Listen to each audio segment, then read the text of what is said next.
बिस्मिल्लाहिर्रहमानिर्रहीम। आज हम स्टडी करेंगे fundamentals of pharmacology chapter number 2। हमारे पास टॉपिक है पोसोलॉजी और इसमें हम स्टडी करेंगे जनाब इसकी डेफिनेशन स्टडी करेंगे और कौन कौन से फैक्टर एक्ट करते हैं। और तीसरी एक चीज़ हम स्टडी करेंगे कि डोज और डोजेज फॉर्म में क्या फ़र्क है। चलो हम चलते हैं अपने टॉपिक की तरफ। जी, पैथोलॉजी की सबसे पहले हम डेफिनेशन पढ़ेंगे। Branch of pharmacology deals with dosages of drugs की डोजेज फॉर्म जो होती है उसके साथ उसकी स्टडी को हम क्या कहते हैं, पैथोलॉजी। अब डोजेज फॉर्म हम आगे पढ़ेंगे कि डोजेज फॉर्म क्या होता है, डोज क्या होती है, डोजेज क्या होता है। सबसे पहले आ जाते हैं हम ड्रग पर। Drug refer to any substance that brings about a change in biological function through its chemical action। एक बॉडी में हमारे पास कोई भी बायोकेमिकल प्रोसेस हो रहा है, बायोलॉजिकल प्रोसेस हो रहा है, एंजाइम टूट रहे हैं, प्रोटीन बन रही हैं, कुछ भी हो रहा है, उसके फंक्शन को चेंज कर देना, उसमें डिफरेंस आ जाना एक आइडेंटिटी की तरफ से, एक सब्सटेंस लेने की वजह से, उसको हम क्या कहते हैं, उसको हम ड्रग कहते हैं। उसके बाद आ गया प्रोड्रग। फॉर एग्जांपल हमने कोई ड्रग ली और अंदर जाकर वो मेटाबोलाइज होकर किसी और ड्रग में कन्वर्ट होगी। फॉर एग्जांपल डोपामीन, लीवोडोपा जो हमारे पास होता है, जो हम लीवोडोपा लेते हैं मेडिसन में, बॉडी में जाता है, बॉडी में जाकर ये कन्वर्ट हो जाता है डोपामीन में।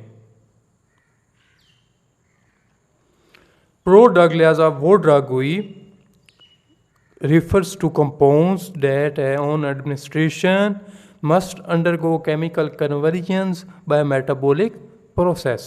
मेटाबॉलिक प्रोसेस के ज़रिए केमिकल कन्वर्जन होती है, वो एक और फॉर्म में आ जाता है, इसको हम क्या कहते हैं, प्रोड्रग। इसके बाद हमारे पास आ जाता है प्लेसिबो। फॉर एग्जांपल हमारे पास कोई भी पेशेंट आता है, कहता है कि मैनू टीका ही लाओ तो मैं वैल होना है, नहीं तो मैं नहीं वैल होना। या कुछ कहते हैं कि मुझे इंजेक्शन या कैप्सूल या कोई भी टेबलेट जब तक मैं ना खाऊंगी या खाऊंगा तब तक मैं ठीक नहीं होऊंगा। उसके लिए हम क्या यूज़ करते हैं, उन पेशेंट के लिए हम प्लेसिबो टेबलेट्स यूज़ करते हैं, या कोई भी डिस्ट्रोज वाटर और एवल वगैरह साथ मिक्स करके उसको इंजेक्शन के तौर पर लगा देते हैं। प्लेसिबो क्या होती है, एनी इनएक्टिव सब्सटेंस होता है, इसमें कोई एक्टिव इंग्रेडिएंट्स नहीं होता, इनएक्टिव सब्सटेंस होता है to satisfy the patient symbolic need होती है, उसकी साइकी नीड के लिए, उसकी साइकी ट्रीटमेंट करने के लिए हम उसको कोई भी इनएक्टिव सब्सटेंस दे देते हैं, इंजेक्शन दे देते हैं, टेबलेट दे देते हैं, उसको क्या कहते हैं, प्लेसिबो। उसके बाद हमारे पास आ जाता है डोज। जो भी हमने किसी भी मेडिसन की एक अमाउंट ली, 10 mg ली, 20 mg ली या 2 ड्रॉप्स लिए हमने, उसको हम क्या कहेंगे, डोज कहेंगे। Amount of drug taken each time by an individual. Amount क्या होती है, मिकदार, एक ख़ास मिकदार जो हम इंडिविजुअल एक बंदा लेता है, 10 मिलीग्राम की गोली लेता है, 20 की गोली लेता है, उसको क्या कहते हैं, डोज। उसके बाद आ गया हमारे पास डोजेज होता है उसके बॉडी वेट को और उसके कद को सब कुछ नोट करके हम डिसाइड करते हैं कि इस मेडिसन की इतनी डोज इस बंदे को देनी है, आया कि वो चिल्ड्रन है, आया कि वो अडल्ट है, यंग है, उसके हिसाब से उसकी डोज मेजर करते हैं हम, उसको क्या कहते हैं, dosages. The amount of a drug given to an individual per unit body weight, उसके बॉडी के वेट के लिहाज से हम क्या करते हैं, पर यूनिट बॉडी वेट हम ड्रग देते हैं। ये हमारे पास क्या आ गया, डोजेज। और इसी डोजेज की स्टडी को हम क्या कहते हैं, पैथोलॉजी। अब डोजेज की जो होती हैं टाइप्स आ जाती हैं, हमारे पास थेरेप्यूटिक डोज आ जाती है, लोडिंग डोज आ जाती है, मेंटेनेंस डोज आ जाती है, मैक्सिमम टॉलरेटेड डोज आ जाती है, टॉक्सिक डोज, फैटल डोज। सबसे पहले MCQs हमारे पास पूछते हैं कि डोजेज की कितनी टाइप्स हैं। ऊपर ऑप्शन लिखा होता है 5 हैं, 6 हैं, 7 हैं, तो इसकी कितनी टाइप्स हैं, 6 टाइप्स हैं। कितनी टाइप्स हैं, 6 टाइप्स। सबसे पहले थेरेप्यूटिक डोज पर आ जाते हैं हम। Therapeutic dose, average dose for an adult to produce a therapeutic effect. Therapeutic effect क्या होता है, फॉर एग्ज़ाम्पल कोई भी हमने पैनाडोल ली है या कोई भी मेडिसिन ली है, किस लिए ली है? किसी भी बीमारी को, थकान को दूर करने के लिए, या किसी भी इन्फ्लेमेशन है हमारे जिस्म में उसको दूर करने के लिए हमने जो भी मेडिसिन ली है वो अपने एक्शन करेगी, अपना एक्शन शो करेगी। उसको हम क्या कहते हैं? थेराप्यूटिक एक्शन या थेराप्यूटिक इफ़ेक्ट। थेराप्यूटिक डोज वो डोज होती है जो थेराप्यूटिक, जितनी हम डोज दें और वो थेराप्यूटिक इफ़ेक्ट पैदा करे, वो क्या कहलाती है? Therapeutic dose.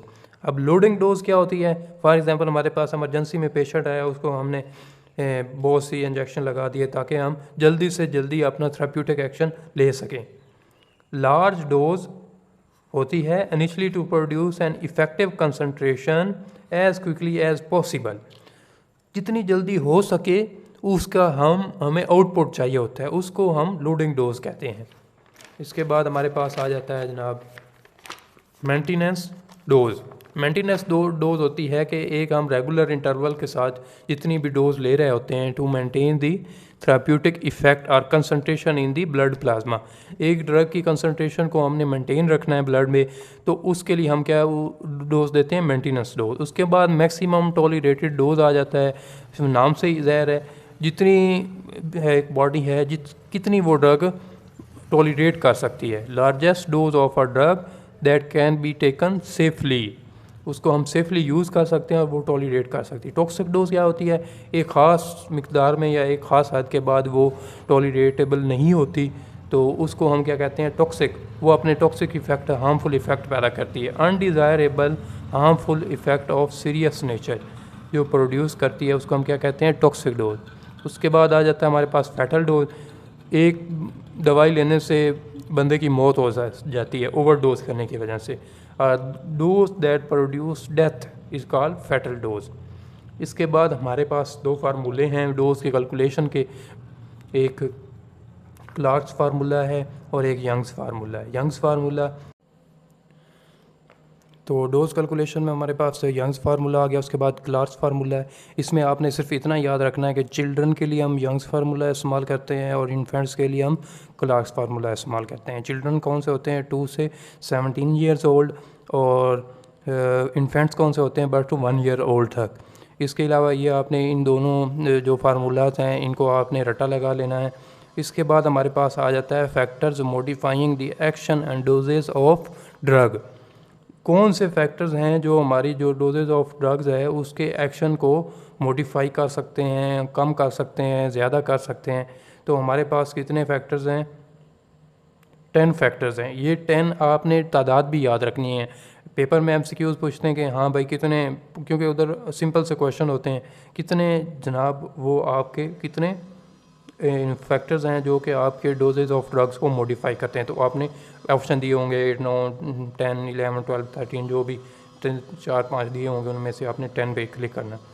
तो हमारे पास कौन कौन से फैक्टर आ जाते हैं? एज आ जाता है, बॉडी वेट आ जाता है, सेक्स आ जाता है, रूट्स ऑफ एडमिनिस्ट्रेशन आ जाता है, टाइम ऑफ एडमिनिस्ट्रेशन आ जाता है, डोजेज फॉर्म आ जाता है। इसके अलावा absorption, distribution and excretion of drug आ जाता है, पैथोलॉजिकल कंडीशन आ जाती हैं।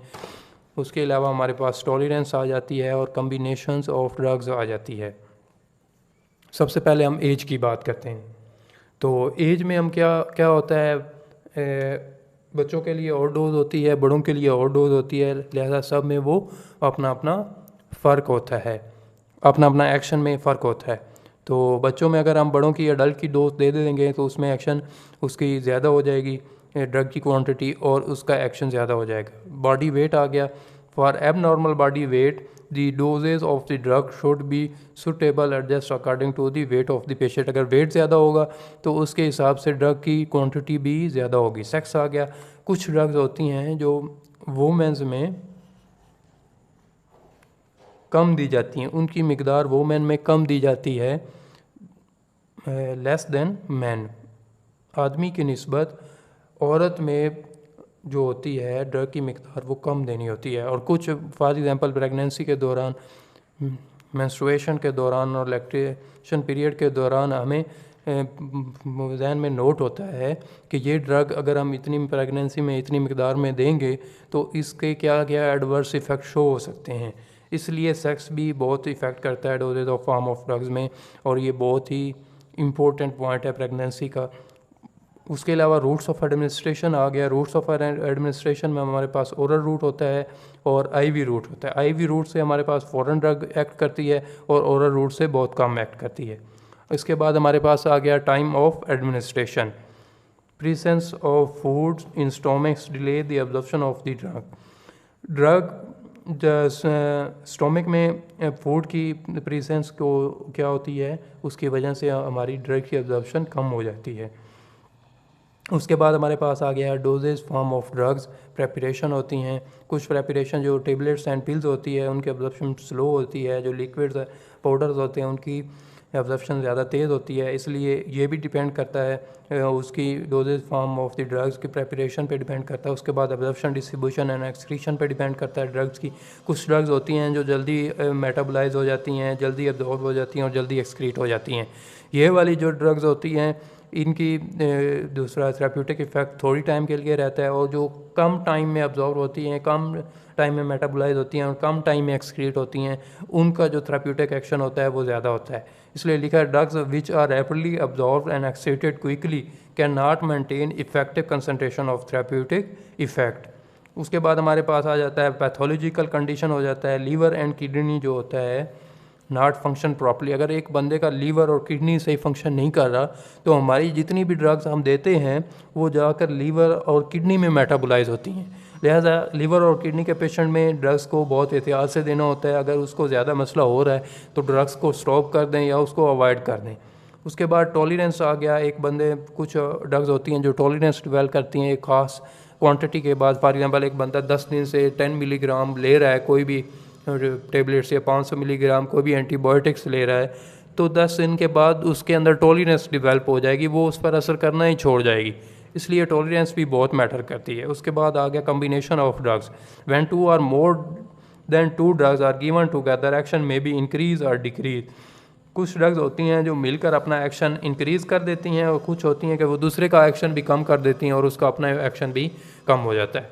तो ये थे हमारे पास 10 फैक्टर्स जो इफ़ेक्ट करते हैं एक्शन को डोजेज फॉर्म की। तो आपने इनको जस्ट रीड कर लेना है और इनकी तादाद को जहन में रख लेना है और इनके नाम आपको लाजमी आने चाहिए। इसके बाद हमारे पास तीसरा चैप्टर है, वो हम अगली वीडियो में डिस्कस करते हैं।